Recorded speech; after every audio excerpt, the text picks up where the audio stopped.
Hey, welcome everybody. Super excited to see the participants rolling in. We've got a great webinar today. We're going to just sit tight for about 30 seconds while we wait for the attendee list to kind of slow to a trickle, hit critical mass.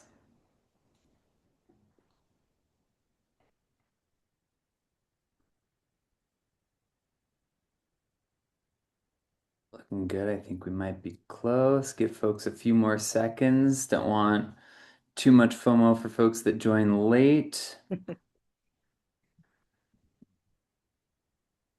All right. I'm just looking for my one comment note from me before I get started. All right, let's do this. Hey everybody, welcome to I've lost track of it. We're pretty close to double digits with our S3 Collective webinar series focused on amplifying the medical patient voices.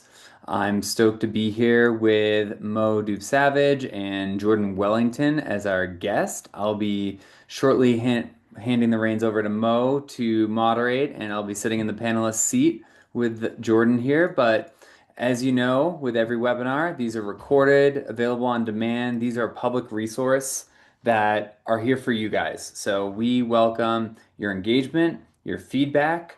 A couple housekeeping items. One, there is the Q&A feature. We did get some submissions beforehand, and we're going to do our best to get through all of those questions on this panel today. But as we discuss, if ideas pop up in your head, use that Q&A feature. Just throw a question our way. There's an option for anonymity if you'd like as well, and we'll do our best to get to them. This is the opportunity to put me and Jordan on the hot seat and ask any and all questions. As I mentioned, this is recorded, will be available on demand. Please be sure to share that with folks that may have missed the webinar. And with that, I will hand it over to Mo to kick us off. All right, grateful. Thank you. Thanks for joining us, everyone, for this much needed conversation of possible solutions, ideas, any steps forward to bring access to this plant safely and effectively to the American people.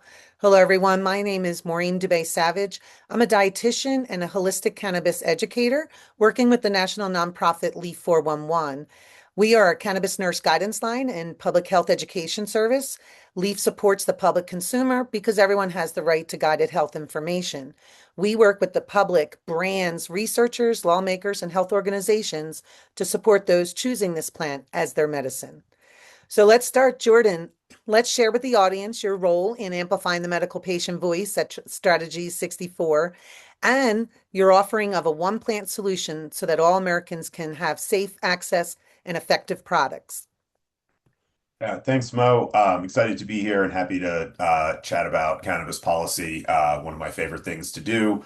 I've been working in cannabis policy for, I don't know, a long time now. I'm probably a dinosaur at this point. But I've been working on cannabis policy since I helped the state of Colorado implement legalization back in 2013. Wrote all the rules at the MED, or a lot of the rules regulating cannabis at the MED, and have worked on various cannabis issues relating to both patient access as well as kind of more technical business regulation over the years. Some of the stuff I'm particularly most proud of is work on things like Jack's Law and Jack's Amendment that allowed access for schools, as well as adding a variety of medical conditions to Colorado's registry. Something that's always been kind of at the forefront of how I look at cannabis policy. I am one of those people who thinks we're kind of all patients, whether we realize it or not, to some extent. So I extend that to all cannabis consumers and all members of the cannabis community. Excited here to talk about a project that we've been working on for about a year and a half at our firm, which includes the white paper that Mo referenced called the One Plant Solution, trying to find a viable policy pathway forward for a unifying theory of cannabis regulation at the federal level, with the hopes that we can actually accomplish our mission, which is pretty simple and straightforward. I always say the same thing. The North Star is ending cannabis prohibition and thereby facilitating the end of the drug war. And that is the North Star through which all of our efforts are viewed. Absolutely. Well, thank you for that work and really anyone's work over the all the years of prohibition, anyone that was holding up the the fight to access this plant. So thank you both for your work, and let's jump into this discussion. We'll start with you, Jordan. So since the inception of the legal framework, the policies and industry have been operating a workaround approach due to the limitations of Schedule One and the patchwork of these state rules. So it's been really tough on the consumer, and of course, tough on anyone trying to honor this legal framework and the laws that everyone agrees to. So you're saying that your paper says that the U.S. has outgrown the current system, which is hemp and marijuana having different legal access and legal divide. For someone just joining us briefly, what's that difference? And why has it always been somewhat artificial? As we say, oh, the plant, cannabis is cannabis. And why now is this movement so needed to be unified? Yeah, I mean, I think first of all, as you noted, cannabis is cannabis is cannabis. So hemp is cannabis, marijuana is cannabis, industrial cannabis is cannabis. Cannabinoid cannabis is cannabis. Products containing cannabis-derived compounds is cannabis. Hemp seeds at Costco is cannabis. And a long time ago, really when you started looking at this, and I don't want to go back into like the long tail of history, and we can get into all kinds of aspects of prohibition, but I'm gonna start with a simpler and kind of more near time where Colorado had Amendment 64, it passed, and Amendment 64, actually the first legalization initiative in the country, bifurcated the cannabis plan consistently with kind of current federal and international viewpoints. That was before CBD. And I think the language in Amendment 64 is really instructive because it uses the term industrial hemp. It does not use the term hemp as a standalone term is not found in one of the most formative and transformative pieces of cannabis policy in American history. And what happened after that is that hemp, which always kind of had some food and non-industrial uses, the non-industrial uses of hemp started to expand. And then what we saw after the 2018 Farm Bill was not just an expansion into non-intoxicating cannabinoids like CBD, but an expansion into purely intoxicating products, which were always thought of as marijuana. If you asked someone 10 years ago whether a beverage with only THC in it was hemp or marijuana, they would have told you it's marijuana. And I would hope one day in the future, we would say to them, you are wrong, it's just cannabis. These are arbitrary legal distinctions that were created to facilitate prohibition, right? The segregation of marijuana and hemp really was done to facilitate the prohibition of cannabis for cannabinoids and the persecution of the cannabis community. And so, if we want to move past that world where we are not in a prohibition environment, where we are accepting of people who use cannabis for whatever reason they so choose as autonomous adults, we should be looking at the cannabis plan for all of the uses that it has and regulating that based upon the profile of the product being put into the stream of commerce and not an arbitrary legal distinction at the farm. So I think that's good. But one other one that I think is I always like to reference because it was on a podcast I did with an attorney in Minnesota, Jason Tarasek. It's got to be almost 2 years ago where we were joking about how silly this is. And this is the best example. If you take a THC beverage that was derived from a hemp plant that was tested multiple weeks before harvest and was that plant, whether that THC actually came from that plant or not, was tested, was less than 0.3% THC. You can take that beverage from Minnesota where you can buy it all over the place, which is super awesome and wonderful. And you drive into Wisconsin and you are like totally cool.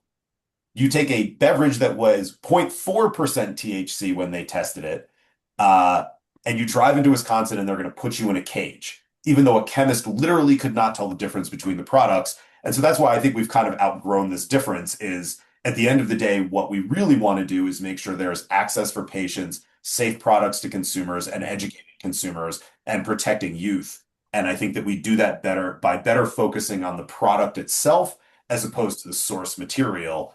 And this paper is designed to provide a regulatory theory that we could move forward at the federal level that everybody involved in the cannabis community, including industry participants, could actually live with and operate under, in an equitable manner. Yeah, I know on the nurse call line, we have to educate and guide across all regulations across all states since we're national. And some of our time, a lot of our time is explaining this difference that it is one at one plant. And just because of your state lines and regulations will determine whether what product they have access to. So, David, from a standards and safety standpoint, this two-track system that we're currently in, what does that cost consumers and patients? Yeah, and before I get into answering that question, I want to just be clear about the hats that I wear, especially with this context as S3 Collective. So, we're here as an S3 Collective event. I also chair the ASTM International Committee D37 on cannabis and hemp. And, there are three different kind of lenses to look through this that I think Jordan well articulated. There's a scientific discussion, the botanical fact that this is all cannabis sativa L. There's a legal distinction here that also has implications from a United Nations single convention standpoint and the 0.3% in most jurisdictions. And then there's a marketplace relevant aspect to it. And so we have to look at those three lenses and recognize that on the ASTM side, we're looking to make market relevant standards. And with that said, recognizing that one, this is not in any way, shape, or form intended to reflect the vision or the views of ASTM's committee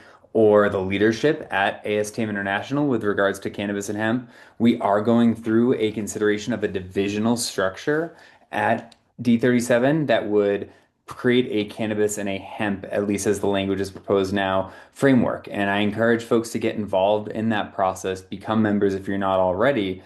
And I recognize, as Mo and I were talking this morning, that we already have an industrial hemp subcommittee. We have for several years at ASTM and D37. And that's never been a challenge. And a subcommittee has maybe a different connotation than a division does. And division can maybe mean separation and bifurcation and can have a negative connotation. And they're just words. So it's a way to structure based on marketplace. And I think we really need to consider that. So I want to just ensure that folks recognize that I'm here to support this discussion with Jordan and not here to take a position on the divisional structure as it's being created at, considered at D37. But again, get involved in that process and educate yourself. So to answer your question more directly, though, Mo, and get back to it, is the framework of a two-tiered structure or two systems is no different than what we're seeing in the States right now, where whether you're an operator or whether you're a patient, there's no equivalency. There are different warning symbols. At the most root of it, is this the warning symbol that everybody recognizes as being a product that contains an intoxicating cannabinoid that perhaps you should not consume if you're going to go drive, use heavy machinery, etc.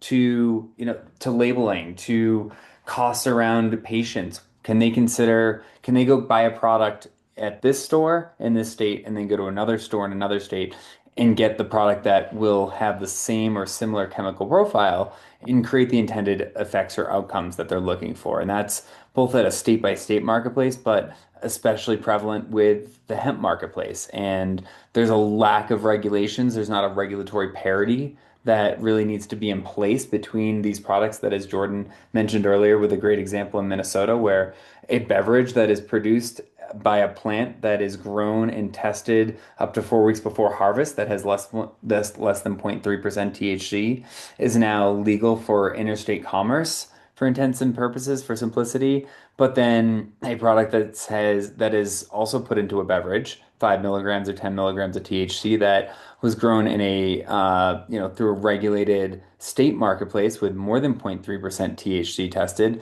is now illegal in the state of Wisconsin, and it's illegal to cross those borders. So we need to address that because it's arbitrary and folks cannot identify a difference between those two products from a chemical standpoint. They're essentially identical, and it's creating so many complications. It's costing from a legal standpoint and beyond, especially when it comes to, possession, which is still something we need to overcome. That I think descheduling is the ultimate end goal. How do we get there is something I'd love to continue the discussion with Jordan on as we look towards this one plant solution concept.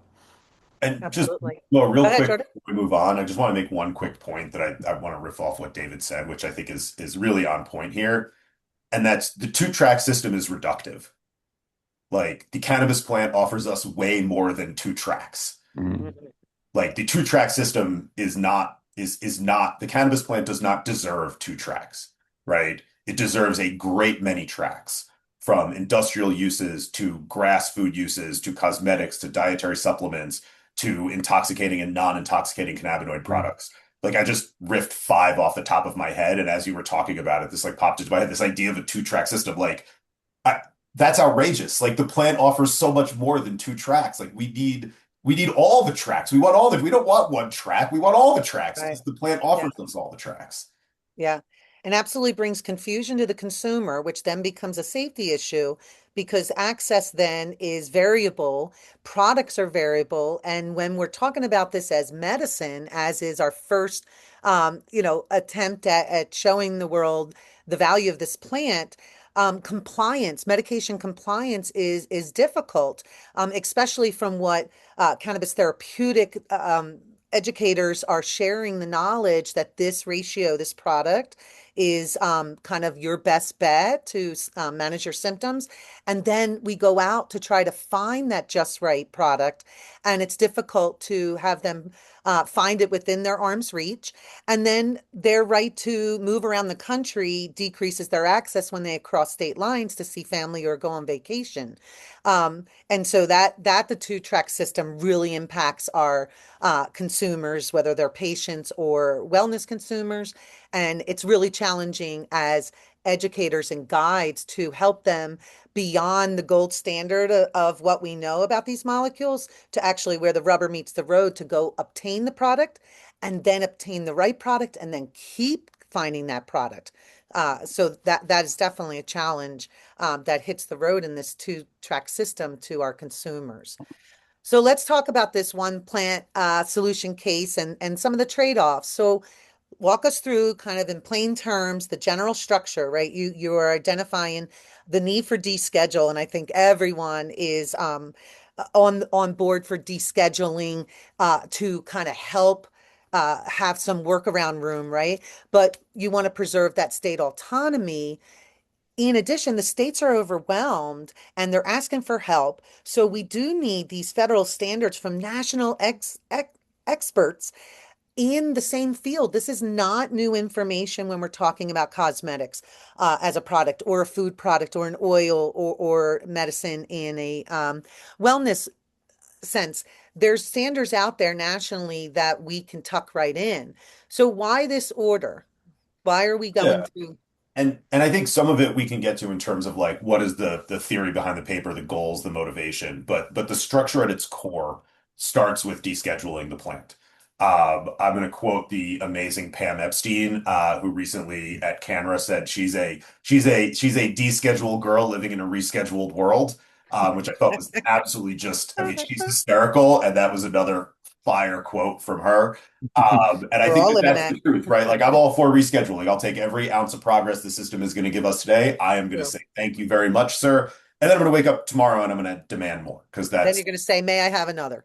yeah, that's the tactical incrementalism approach that I was taught by one of my mentors, Steve Fox, in terms of how we actually get this stuff across the finish line, right? I Sure. am here to win. The way I like to think of this is like I have spent well more than a decade of my life and the majority of my professional career working on this issue. I do not want to leave this problem to our children, right? Like we should at least be able to accomplish like the end of cannabis prohibition, at least I'm hoping in my professional career. So that's hopefully got some legs to it, but I don't want to retire and still be there where we're still having this discussion. So descheduling the plant, I think, is absolutely critical. It does not belong on the schedule and it can actually find its way in all of these the tracks or the pathways. I like to think about them as lanes on a highway, if you will. That's a metaphor that I like to use a lot. But it needs to find all of those, and it finds them appropriately if you deschedule the plant in and of itself first, and then regulate the product. So that's step one. Step two is you want to preserve state autonomy. We have a federalist system, and this is not new. And some of this gets into the theory behind the paper, so I don't want to do too much. But like basically, the idea is this is how the federal government and state government does stuff. And asking them to do new stuff and do things differently for cannabis is a fool's errand because we know they don't care about us to begin with. Asking people who don't care about you to do something differently is a tricky win, right? So instead, we say, look, if you look at the way food is handled, if you look at the way alcohol is handled, if you look at all of the analog products and variants of them, and we're not a perfect fit, but we're close, you have this dance between the federal and state governments, right? The federal FDA is going to adopt a lot of standards, it's going to evaluate products, but at the end of the day, they work hand in hand with state public health departments to oversee food product safety. So a lot of local decisions are critical. Alcohol is similar, right? Alcohol, what can be sold where by whom is a state level decision for alcohol. And I've got lots of funny stories about terrible and absurd state policies around alcohol that we can use as a Pennsylvania former, at least Jersey, a Pennsylvania Jersey one. We'll go with the Pennsylvania one, where currently in Pennsylvania, that one's for Mo, folks don't know. You can buy beer and wine anywhere, but liquor you have to buy it at a state-run store, right? Does that make any sense? Like, I would argue no. But the entire federal system for alcohol doesn't come crumbling down because Pennsylvania wants to do something a bit wonky. Like, cool, sounds good. We can let states make those decisions. We can let local governments and municipalities and counties make certain decisions, but they need their federal partners. And our paper frames this as an actual active public health and safety crisis that's going on. Crisis is maybe a strong word, but we like big fancy words in advocacy. That the states are left to deal with all of the problems of cannabis policy and regulation, which is real, and there are public health issues, without their traditional partners in this dance. They do it all on their own. And you see that when it comes to product safety standards, testing standards, labeling standards.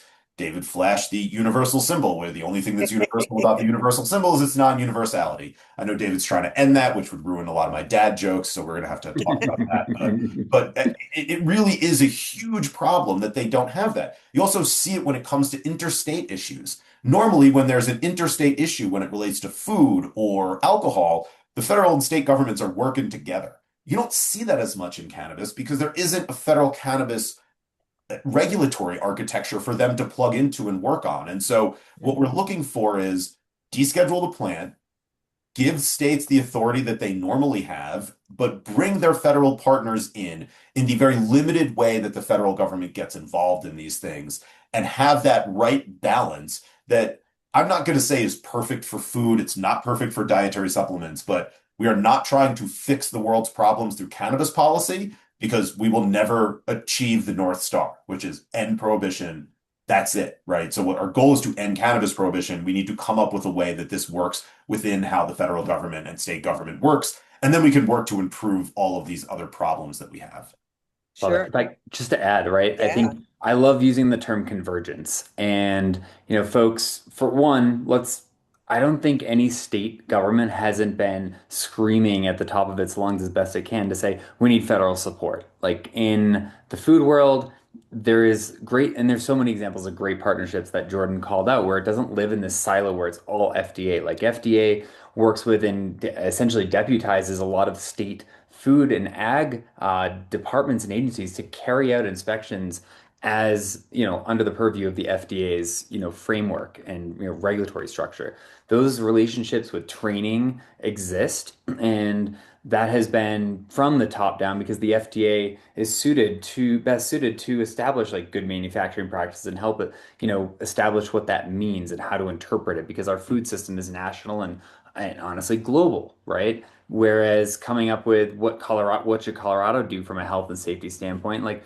those resources just didn't exist back in the day. And even if they did, the lines were cut. They were prevented from being opened. So we're at a place where we've created this amazing experimental process with 39 plus states now having their own framework. Let's figure out what is the absolute minimum that must be universal and uniform across every state, which is health, safety, and age gating, and then allow the states to determine how they best achieve that with a minimum set of guardrails. And that's where convergence comes in. We may never have full alignment where California and Massachusetts are the exact same regulatory structure, apples to apples, but if we can get 80% in common and figure out what those most important pieces are, that's where a constructive framework comes. And we're really focusing on products containing cannabinoids that could have a physiological effect on our body. Yeah, absolutely. Access across the board, then safety, to make sure that everyone has access and you don't have to go to the next county or the next state, and that you can be free with your choice of medicine. So, Jordan, with all your experience, right, how do you work with kind of compromise over the gold standard, the purity that we all want? How does this framework, what do you need to do to get this to be achievable? Yeah. Share with us. Yeah, so I think it's really important. Our firm wrote this paper. It wasn't just me. We spoke to 80 plus stakeholders during the process of writing the paper. We're big believers in stakeholdering and kind of crowdsourcing as much information as possible. So this paper is not a representation of what I think is best. It's not a representation even of what my firm in a vacuum would say is the best. I probably talked to double that. I'm probably over 160 stakeholders at this point, easily by now. Um, when we think about compromise and pragmatism over purity or whatever words we want to use, like Mm, as I've said very clearly from the goal, like the goal is to win, and winning is ending cannabis prohibition. So in politics and in public policy, the question I like to ask is not, is this optimal? Because what optimal is different for different people. So you can't have compromise. You can't actually pass legislation if your goal is, well, this is perfect for me, this is what I think is best. Like that's not how democracy works, right? The standard I like to choose is, can you live with this? If you have a bill that all the stakeholders can live with, and some of them like more than others, but they can all live with it, you have a viable piece of legislation. Where you run into problems is when it's perfect for somebody and hoses somebody else, right? So our goal is not to, one, fix the world's problems through cannabis policy. Our goal is not to write what we think is perfect. Our goal are the terms I used were viable and operable. Those were the kind of guiding principles behind this effort, which is what is kind of politically viable, which from my perspective means everybody can live with it, but it's not perfect for anybody, which is good, right? That's the art of compromise. And two, that it is implementable, operable by the federal government, right? How does the federal government go about doing things? So whether I think the federal government does things the best way or not is not relevant, because if the federal government cared about cannabis policy, we wouldn't be having this conversation. We're having this conversation because the federal government does not care about cannabis policy. And our Congress does not care about this issue. They're not going to invest their political capital in it, right? So we need to go to the federal government and say, here's how cannabis fits within the stuff that you're already doing. Because going to somebody and asking them to do something that they don't care about and asking them to do it in a new, complex, different way, it's not a recipe for success, in my opinion. Instead, we want to go to them and say, hey, look, here's how it fits into all the stuff you're doing. And all these people here that don't agree on a heck of a lot can kind of one way or another live with some version of this reality. Let's negotiate out kind of the details, right? The paper itself is the foundation and wood framing of a house. It's not perfect. It's not the end of the road, but like we need to start getting on the same page. We need to become a unified cannabis community as opposed to bifurcated arguments that are largely designed to favor one group over another. Absolutely. And any of these end products, right? You start with the flower, the agricultural product, then it turns into so many other products. And that's where those end products can fit into existing frameworks that we know it's a topical, it's a wellness product, and so it just makes sense to not create a new system. And we're even kind of putting that concept out in the medical space that this should just be another treatment option. Access of how we get it is the challenge, but it should just be another option in the toolbox for clinicians and an offering to the people. And it shouldn't be this whole new system that's outside, because that decreases the compliance to their medical regimen, which makes things very difficult for the patient, or the consumer, which is who we're trying to uh, offer these products in a safe and effective manner.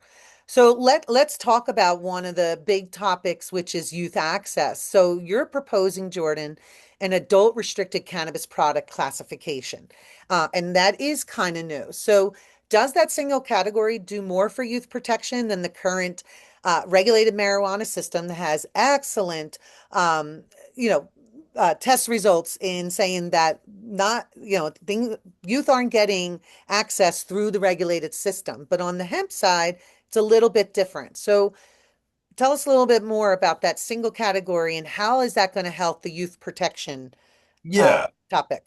Yeah, and so and I can do this in youth protection, but I think it starts out actually with the lanes on a highway analogy. I really like that analogy because it works with a lot of these downflow things. So if you think about, you're talking about a two-track system, right? Right now, there's two lanes on a highway. There's hemp and marijuana, and there's a toll in front of them. And basically, it's like you can get on the hemp side if you're less than 0.3% THC, dry weight by volume, 2 weeks for bore harvest if we maybe test your planting on. If not, you're in the other lane. That doesn't have a toll. That's not how federal product safety works. Federal product safety works on a series of classifications. So I would argue that actually there's a lot of lanes on this highway. One is industrial cannabis, non-consumable by anybody. That's a one lane. Let's put that lane off to a side. That's not our focus. It's a really important lane, though. I don't want to ignore it. We want to recognize that as a lane. The second lane, I would argue, is actually, and we can move on from it, is actually pet and animal products. So again, important lane, don't want to ignore it, but really what we're talking about is human consumables here. In that human consumable lane, right now, the federal highway has 4 lanes: pharmaceuticals, cosmetics, dietary supplements, and foods. Each one of those lanes has its own toll at the front, which is a safety standard. You cannot be a food unless you are generally recognized as safe or in use, blah, blah, blah, all the other things. But that grass standard, that is the toll that you have to get through, right? Right. And there's dietary supplements, cosmetics, and pharmaceuticals. They all have their own little safety standard toll. Problem is, THC don't fit in any lane. It doesn't get past the toll booth. And we know people want it, and we know people need it, and the cannabis community should have access to it. So, but there is no federal classification that works for THC. And it actually turns out that CBD at higher concentrations, we're not talking about really low CBD products, but CBD at higher concentrations, at least according to the science experts that I've spoken to, have said does not meet the safety standard for a dietary supplement, Mhm. right? Especially if it's got THC in there. But even if it doesn't, it does not meet the federal safety standard for a dietary supplement. Okay, so we need a new category. This is the one area where we're kind of deviating, but like you kind of need to do it, right? So there's this new category that we're posing. We came up with adult restricted cannabis products. Frankly, it could be any goofy term anybody else wants to come up with. It doesn't really matter. But the idea is that you can take these products that are not an acute health risk, right? So it's not like a synthetic where it's like all that stuff. It is, cannabis products that do not meet safety standards for a food, dietary supplement, cosmetic, pharmaceutical. But obviously there is demand, there is need, there is access concerns, and we need to find a way to get these products to people. And if you say, okay, there's this new standard for adult restricted products with its own safety standard, which I would largely frame as not an acute health risk, right? Like we're going to need a lot more fancy stuff than that, but we'll start there for now, right? And that's where these products go. You can actually like single out these products because we don't want to change the standard for dietary supplements, right? Again, they don't care about us, so changing standards for all dietary supplements not necessarily the best plan, but we need cannabis products that are wellness products in there. So we don't view adult restricted as just intoxicants. It's products that don't meet the safety standards. They can't get past the toll to go down the lane for consumer access. They need a new lane with a new safety standard. That's what we're trying to create here. And then what you can do there is actually have specific things, right? You don't want to age gate hemp hearts sold at Costco, right? Even though they're a cannabis product that people are consuming, you just Please want don't. to age gate products that maybe are perform a sufficient level of a safety risk that you don't want to have it. You might even say THC products and intoxicants should be 21 plus. You might say a CBD only product or a real full spectrum product, which isn't an intoxicant, maybe that's 18 plus, right? And that's just a purchase window. There's a lot of nuance that you can do, but the first step is kind of giving them their own lane that you can then focus on regulations. And you can even differentiate products within that lane. But we need a lane because right now we're just driving on the shoulder, and that's kind of like the best analogy is like, and you guys know they got those little like divots on the shoulder, and so you're like driving down the shoulder, and the car's A going, bump. and like nobody likes that. So we did our own Nobody lane, likes it. and And in that lane, we can actually then start dealing with these products and ensure that patients have access and consumers have access the way that they should. yeah, and we need a place for CBD. That is, fantastic molecule that really is powerful in its effects, but there's a lot of nuances with CBD that we won't go into here. Jordan, a attendee asked directly, where does the patient fit into this conversation? Your paper carves out medical exceptions to the 21 plus floor, but how do you protect under 21 patients' access without creating further hoops or diversion risks? Yeah. And this one is complicated and nuanced. And Sure. we also got a question that's kind of similar from Martin. So I'm going to try to like hit a bunch of stuff here. But I'm going to say up front, like paper is not the end all answer to every one of these questions. And I don't think we're going to get to the bottom of these rabbit holes today. Sure. What I think we do is the paper says, first of all, we have to have, like, if the federal government is going to say cannabis purchases are 21 plus, then there has to be an exemption for under 21 patients in part of a registered medical program at a bare minimum. And there may be other variations and deviations that we can talk about and other nuance. Again, foundation, wood framing, not a whole house, right? Right. So the first step was like no patient left behind, right? Like we do not want to create a situation where under 21 patients had access before and now are denied access because the feds come in and say only 21 plus. That's kind of the threshold question that we need to answer. And we say that the best way to handle that, at least today, that we see is if you are under 21 but part of a state registered medical program, then you are exempt from this federal 21 plus standard. Now, then things start to get really interesting, right? Martin's question alludes to the fact that doctors can't prescribe cannabis. Well, if you deschedule cannabis, if you actually have appropriate federal regulation, you probably will see more pharmaceuticals developed around cannabis, which doctors could then prescribe. You also would have a lot of like less destigmatization and less problems of just recommending an over-the-counter product, right? Like a CBD, like an age-restricted full spectrum cannabis product that maybe is like 18 plus and not 21 plus, a doctor could actually say, hey, there's this product or there's this type of product out there that I would recommend you using, or actually I do prescribe you this pharmaceutical. And actually one of the nice things that you kind of start to understand when you really start picking at this is some of these things just happen like naturally. Like you don't need to do anything. Like pesticide regulations is a really easy example. If you deschedule cannabis, pesticide regulation fixes itself. I mean, we've got problems with pesticide regulation at the federal government, but like the unique cannabis aspect of getting pesticides approved for use on cannabis kind of goes away, right? Mhm. So some of the doctors' issues, some of the medical community's issues around cannabis resolve themselves if you deschedule the plant. And then if you kind of can construct the appropriate categories and have the right classification systems, you actually can empower medical professionals to give real world advice to their patients. And if you address the kind of confusion around what products are, you actually get access to a panoply of products to all different kinds of patients. And then you have to deal with obviously the potential diversionary risks to persons under the age of 21. In that instance, I would just argue this actually sets up a continuation of the state marijuana system to protect youth. And Colorado just had our recent Healthy Kids survey come out. I'm going to reference Colorado because I'm in Denver. We dropped from 13 to 10% in recent youth use. We have more youth think it's harder to access cannabis than did before legalization. Like all of our youth use numbers are getting better and better and better and better and better. So I think what this does really is it kind of folds all of cannabis into, or I don't want to say all of cannabis, that's not true. It folds intoxicating cannabis products into a marijuana-like system that allows states to continue to see the success that we've had in regulated markets in preventing youth access, while also allowing cannabis that does not need to be youth restricted to flow through the appropriate channels to maximize access. There you go. David, do you want to add to that?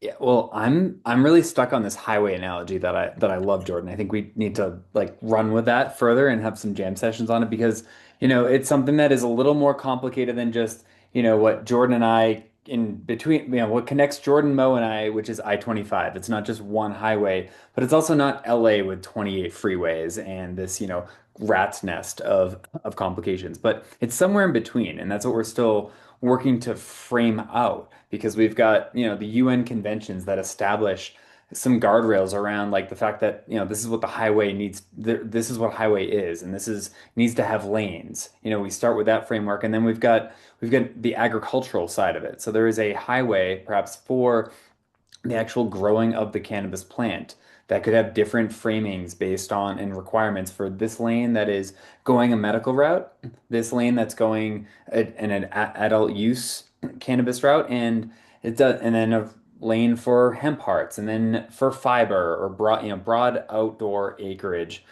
But that doesn't mean that any of those lanes can only get off and go onto one highway from there with cannabinoid products. So maybe the adult use and the medical use lanes can get on to those product forms that we're talking about here that physicians could recommend if they meet the requirements at that toll gate to get onto the next highway.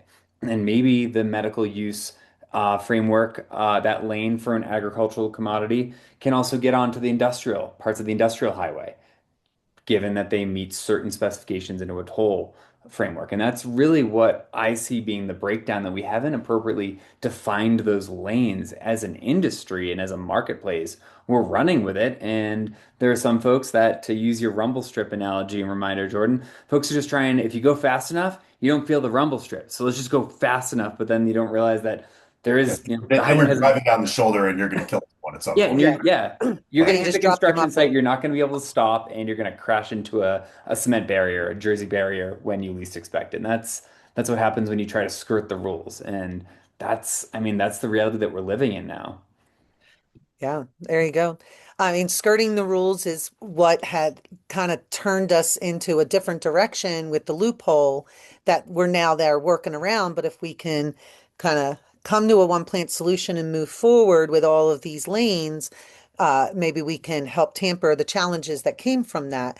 Because as you know, with like clinical recommendations, we're working on all through all regulatory products to get that patient what they need.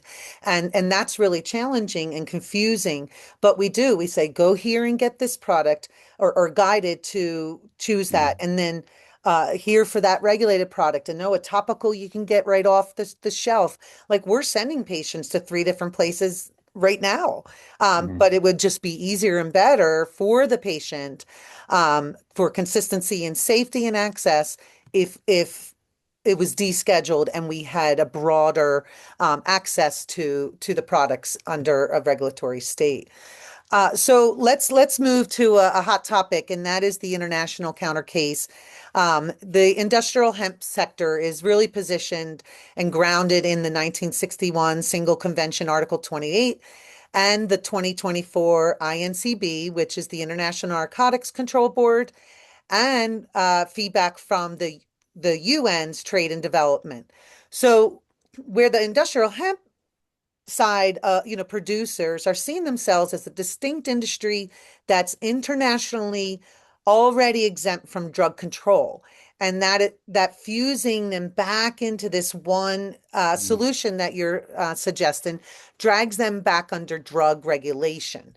And they're putting the heels down in the stop. So what are they right about in this concern? And then what hesitancies are there to this one plant solution if you feel like this is a viable route for them? Yeah. What do you think, And I Jordan? think, yeah, just again, like I said at the beginning, like there are lanes on a highway. So I think when David shared this with me, and some of the thoughts behind it, my immediate reaction is like they're like 99.9% right. From my perspective, maybe they're 100% right and I'm 0.1% wrong, but I'll stick with my perspective because I'm the one with the microphone at the moment. Um, so I think that the answer is industrial cannabis, because that's what it is. Like hemp is a made up word by people, not, I guess every word's made up by people, but hemp is not real. It's legal fiction, just like marijuana is legal fiction. It's Sure. all cannabis, right? So it's industrial cannabis.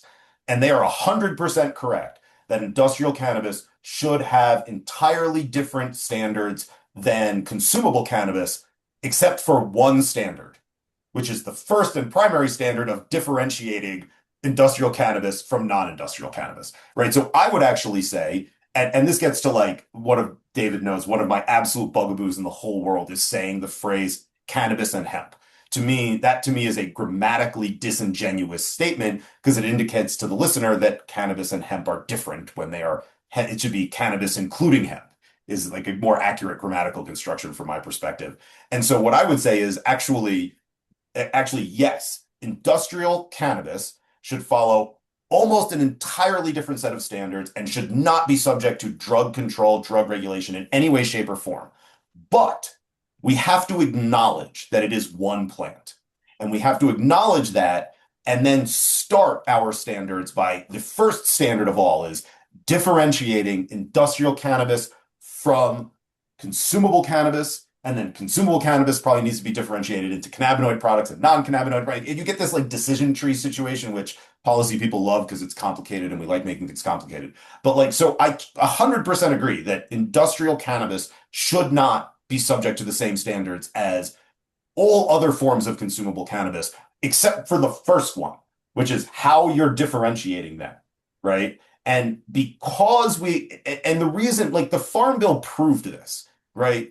The 2018 Farm Bill proved that the economic incentives for mixing this up are so massive that there's nothing that you can, like, the only way to fix this is to unify the plant and then have a decision tree because the economic incentives to pretend you're not selling intoxicants when you really are is so enormous that trying to overcome that incentive is somewhat of a fool's errand. And instead, we start by saying, okay, all cannabis is cannabis. You put a cannabis plant in the ground.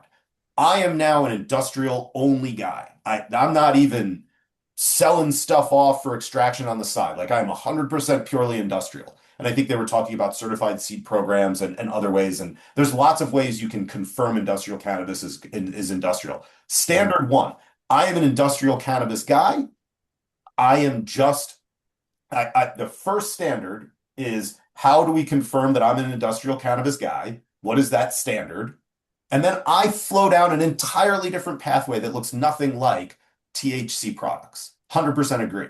The only area of difference where I would kind of say, hey, let's like talk this through and how does this work is I would say you've got to start together.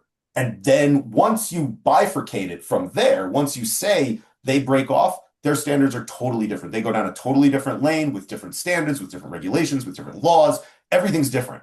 But like, you gotta getting on the highway is still getting on the highway, right? Like you still have like you're still cannabis, and then you do it. So I think that, and I think that that's really, really, really important that it's one understood that this is kind of the one area of deviation, but two, it's also really important to understand why that's so critical. And I think everything in the last, we'll say, 8 years of cannabis policy has proven that if you magically pretend that they're distinct at the top without a differentiating standard, you are going to get people selling drugs in regulatory systems not designed for people selling drugs. And that's pretty simple, right? Like that's what we have now. The regulatory systems are not designed to accommodate people selling drugs. I think cannabis should be widely available. I think it should be legal everywhere. I think people should be able to do what they want with their lives. I am 100% pro cannabis. I'm 100% pro hemp. I'm 100% pro marijuana. But what I also recognize is that if we have this situation that continues, we are putting all of the progress that we've made at risk, right? By selling drugs through systems not designed to protect public health and safety from the risks associated with selling drugs, we are putting all of cannabis policy reform and all drug policy reform at risk. Because there's like the people who agree with us, there's the people who hate us and want to put us in cages, and then there's the vast majority of people in the middle, and those are the people we need to agree with us to end prohibition. And if we start selling drugs outside of systems with the right safeguards, we're going to lose those people. We're going to lose them. And all of a sudden, we're going to be stuck fighting an uphill battle when right now we have the wind at our sails. And so I'm 100% in agreement with them that their standards should be entirely different, except for the first one, where we confirm that what they're really doing is industrial so that we kind of are just able to say, hey, and that doesn't have to be field testing. I know people think field testing is super scary. Like there's lots of ways to go about that. That's for kind of policy and evaluation, but that's you gotta start together and then you go separate. There you go. Yeah, start together and compromise to continue forward. So, David, at the ASTM, the membership's waiting on how to organize this work, and it's an open, ongoing process. So, again, like David's call out, get involved in work groups. If you are in the chat boxes, any platforms with great ideas from your past experience, please show up online or on site, because that's where the real world experience is happening, and that we need your input to work towards these effective dialogues towards solutions. So please get out of your chat boxes and into these work groups, whether it is national, federal, state, local. Um, you know, put put action to this. So, so there from the audience, there's a committee structure question, and is it even the same question as the one plant policy? And do people conflate them? Can you kind of Mhm. explain that, or what's happening there, and how we can kind of open this up and resolve this? Yeah, I mean, what I love about all this, and kudos again to Jordan for and Strategy 64 for putting this concept paper out there. It reminds me of like the Federalist Papers and these position papers to say, hey, this is a position, this is a way to move forward. Let's consider this. Let's debate it. Let's put it on paper so that we can actually have something to debate instead of just being in our, echo chambers arguing together or being, in this room arguing against each other with different factions. Let's put this on paper. Let's redline it. Let's roll up our sleeves and do the hard work. And that's exactly what ASTM was founded to do for industries to be market relevant since 1898, right? Since almost 130 years now. And I'm excited that this process, I see this as a major sign of progress when Jordan, who was active at ASTM back in the early days and has maybe gone on to other ventures and now, comes up to me at CANNRA and is like, what's going on here? This is important. I need to get involved. And now I've got Jordan back as a member because we are hitting on something that is incredibly market relevant, has significant implications in a paper like this one plant is a genesis for provoking more discussion to get towards a final solution. So it's easy to see how they get conflated, but it's also important to recognize that they are distinct and that we need to look at the scientific realities. We need to understand and work within this legal construct, just like, and I'm so glad you mentioned Pamela's quote because it was right on my mind before you said it too. Yeah. And because we are a rescheduling set of people living in a rescheduling world, but we are descheduling people. And so we have to live within that legal construct, but we have to be able to find a way to make marketplace relevant standards. And that's where this information comes in. And then the standards can guide and inform and create the framework for industry to operate within and for regulators to, reference and regulate. It creates the solution. So it's important work, and I just can't, stress enough for folks to come be like Jordan, get involved, show up and put your perspectives in, use the consensus process so that we can get something that everybody can live with. 'Cause that's the only way we're going to move forward.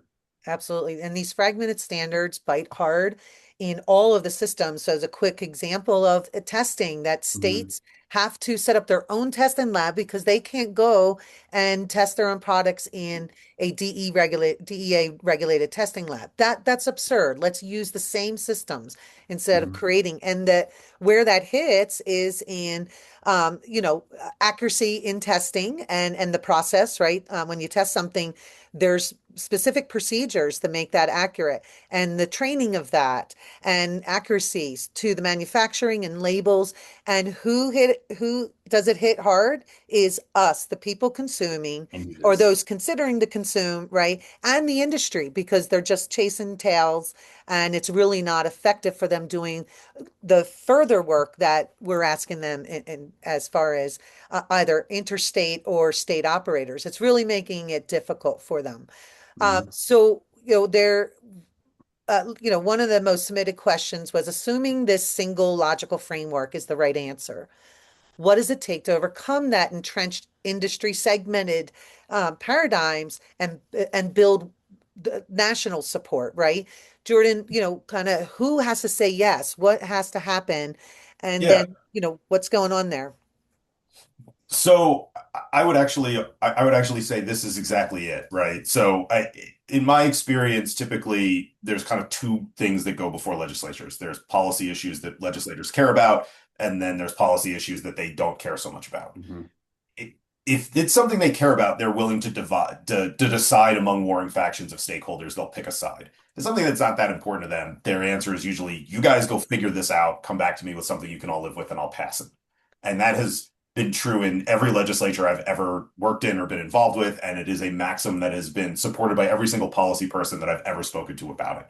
So I would argue that whether it's a single or if someone comes up with a better idea than us, great. Again, I just want to end Put prohibition. it out there, right? Who's right? Let's hear it. Great. Hmm. Let's make it better. We put something out, someone wants to iterate on it, even better.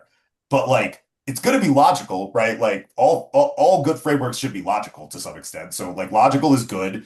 Is it the right answer? What does it take to overcome this entrenched industry segment paradigms and build wide support? It is literally the nuts and bolts of stakeholdering. It is the purest form of advocacy and policy work at its core. And it involves talking to people and just sitting down and being like, hey, what do you think? Here's what we put out there. What's wrong? How do we make it better? Hey, Right. this is an area like the social equity folks that I've been talking to about this. They were like, there's nothing about your paper at all about social equity. And I'm like, you're right, because um, it's not our firm's, we don't speak for the social equity community. So I asked a different question. Does anything we put in the paper inhibit your ability to advocate for social equity within a framework like this? And that changed the entire conversation because they were like, no, actually, this is everything we would want to do in social equity. You have all kinds of ideas about how to advance social equity within this concept. That's great. That's fantastic because it's not going to be one person. It's a community, right? I use that term very intentionally. There's a cannabis community. There's a community of people who care about this plant, that use it, that work in it, that all different ways touch it. Even the regulators, whether they realize it or not, are part of the cannabis community. Even if they never use cannabis, they're part of that community. The way that we get this thing moving is by getting as many people as possible to raise their hand and say, I can live with this. And why is that so important? Because this is going to take an act of Congress. Like, even in a world where people don't really believe the rule of law exists anymore, like, ending cannabis prohibition will take an act of Congress. Setting something up that makes sense will take an act of Congress.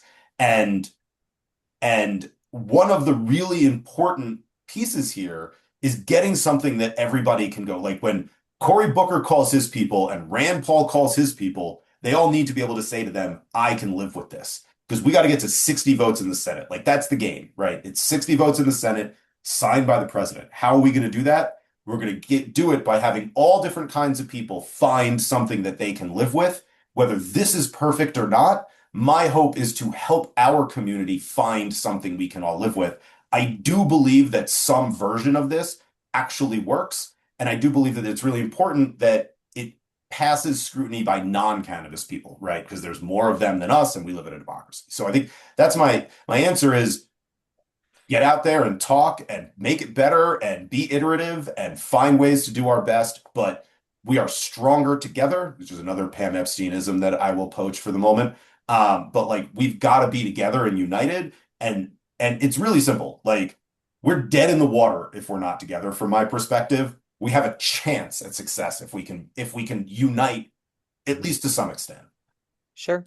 Yeah. And I mean, we need to be hearing from those where the rubber meets the road, meaning the consumer and the patient, not just from industry, because that always looks like it's an angle for your business. And although, of course, I'm a business, I'm providing these products and I want to do things right and safe, please, if you are a patient, consumer, let's hear from you because that is weight in gold where the rubber meets the road. That's difficult for you to get your choice of medicine that is effective, that we know is effective and better than what you're currently using. So please, please reach out. David, do you want to add anything? We got 2 more minutes. Yeah, no, I mean, do you want to try to answer Naomi's question that came in? Is that Where I let's see. don't see a How do you Naomi, I did want to acknowledge Martin saying that there's no medical available prescriptions. I mean, we do have Marinol and have had Marinol for a long time. Now, is that therapeutic? That's the question because it's an isolated THC. It is Mhm, therapeutic until it's not. mhm, And so, yes, we have that. But as we know, as clinicians, you recommend a lot of things. You recommend diet, you recommend supplements. You can still do that. Tell them to eat healthy. That affects your endocannabinoid system. Tell them to mhm, eat hemp seeds. That affects your endocannabinoid system. Tell them to take some of these herbal, non-intoxicating, if that's what they're concerned with. That affects your endocannabinoid system. So we do have tools let's start using them. We have them. They're out there. And you know, Mhm. we'll work on better options that are in the same in the regular framework of our health systems and Mhm. our commerce systems too. So what Mhm. did you see, David? You Oh still, yeah, I maybe mean, maybe I to don't wrap see up that. with Question was Jordan. I don't know. Yeah. Yeah. about patient rights under Schedule 3, which I think I mean, that is, so again, foundation and house and framing, like that is an absolute top priority issue that I think Mhm. I'm not going to get to answer a full question of.